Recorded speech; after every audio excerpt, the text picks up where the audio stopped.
Good evening and welcome back. We are tracking an active start to the workweek with two systems set to impact Canada, and Southern Ontario is in the spotlight. If you are planning to be on the road Tuesday and Wednesday, you will want to pay close attention to this update. The first system is a classic clipper. It will arrive Tuesday morning across northwestern Ontario, bringing steady snow along the eastern shores of Lake Superior. By Tuesday afternoon, the snowfall will spread further into southern and central Ontario, reaching the Ottawa Valley by Tuesday night and continuing into Wednesday morning. Lake effect snow will follow in the wake of this system. From Kenora to Thunder Bay, along the Trans-Canada Highway, we expect 10 to 15 centimeters of snowfall. Along the eastern shores of Lake Superior, similar amounts are likely. In southern Ontario, most areas can expect a widespread 5 to 10 centimeters, with higher amounts along the shores of Lake Huron. Toronto and the surrounding GTA will likely see 3 to 5 centimeters of snow.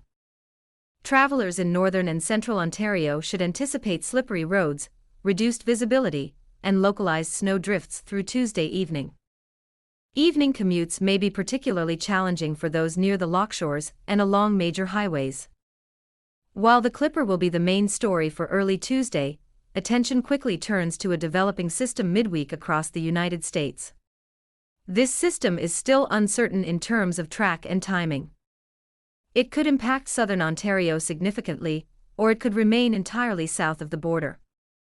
If the storm tracks toward the lower Great Lakes region, the 401 corridor could see additional snowfall. This could lead to a hit or miss scenario across southern Ontario. Some areas may receive several centimeters of snow mixed with light freezing rain or ice pellets, while other communities could see little to no impact. We will be monitoring the storm closely as forecasts become more certain later in the week. In the meantime, Tuesday and Wednesday will remain cold and active.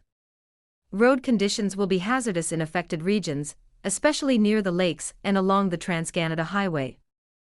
Accumulating snow, combined with gusty winds in some areas, may create low visibility and difficult driving conditions. Residents in southern Ontario should prepare for a mix of snow and possible slippery spots. Keep an eye on forecasts as the second system develops. If you are traveling, it is recommended to check road reports and allow extra time for your commute. Winter tires and caution are highly advised. Northern Ontario will continue to experience steady snowfall through Tuesday evening. Accumulations of 10 to 15 centimeters in some areas will make travel slow and treacherous. Keep in mind that lake effect snow will continue after the clipper passes, meaning conditions may not improve immediately overnight. Across central and southern Ontario, the widespread 5 to 10 centimeters of snow will create a nuisance for drivers, particularly along the 401 and major city streets. In Toronto, snow mixing with light freezing rain could make for slippery roads, so plan accordingly if you have evening travel. As we look toward midweek, the big question is the track of the second system from the United States. This system will determine whether southern Ontario sees additional impacts.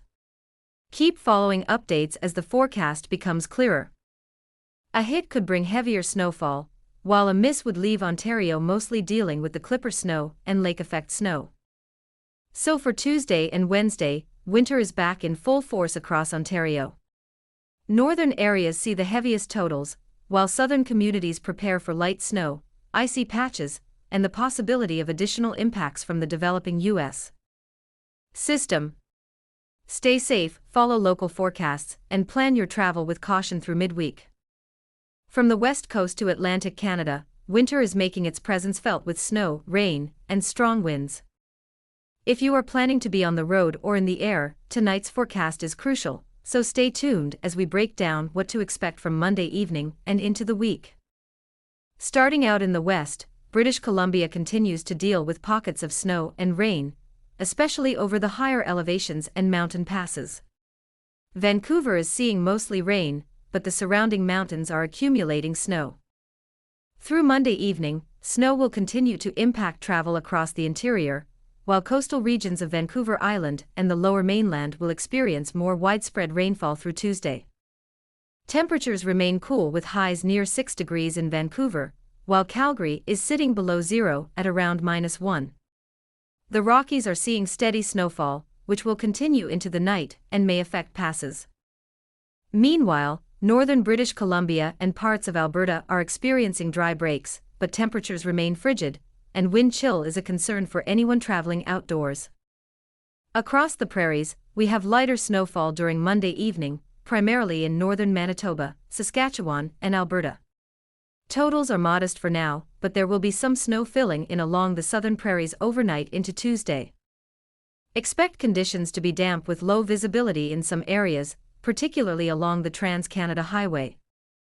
Heading east toward the Great Lakes, southern Ontario, and the northern U.S. border regions are tracking a developing system. Snow will begin filling in overnight Monday, with lake-effect snow building off of Georgian Bay and Lake Huron. By Tuesday morning, southern Ontario will see a mix of snow showers, with accumulation ranging from a light dusting to 10 to 15 centimeters in localized areas. The snow will continue to move eastward through the day Tuesday.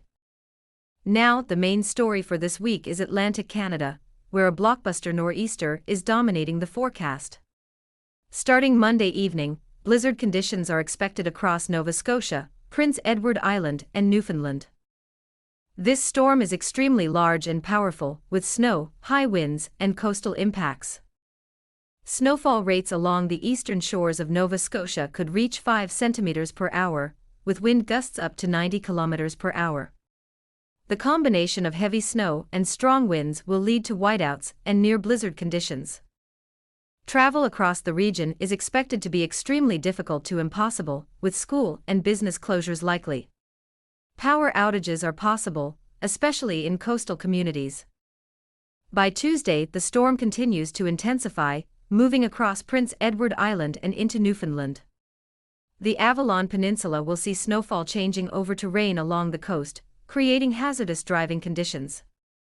Total accumulations are expected to reach 20 to 40 centimeters in many areas, with the heaviest snow across southern Nova Scotia and Cape Breton. In addition to snow, winds remain a major concern.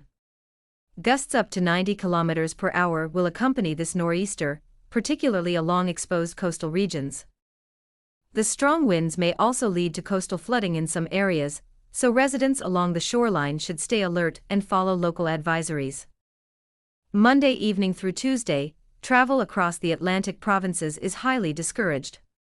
School and business closures are likely, and flight cancellations are expected due to poor visibility and blizzard conditions.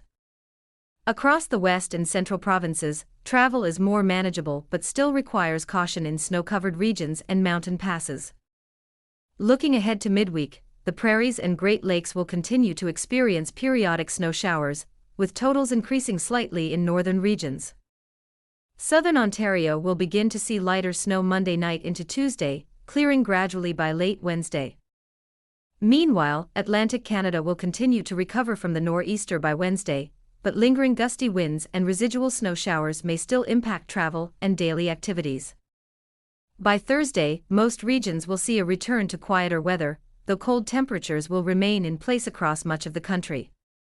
So whether you are on the West Coast in the Prairies, Ontario, or Atlantic Canada, the start of this workweek is going to be active and challenging. Keep monitoring local forecasts, travel advisories, and road conditions, and plan your travel carefully. Stay safe, and we will continue to provide updates throughout the week as these systems evolve.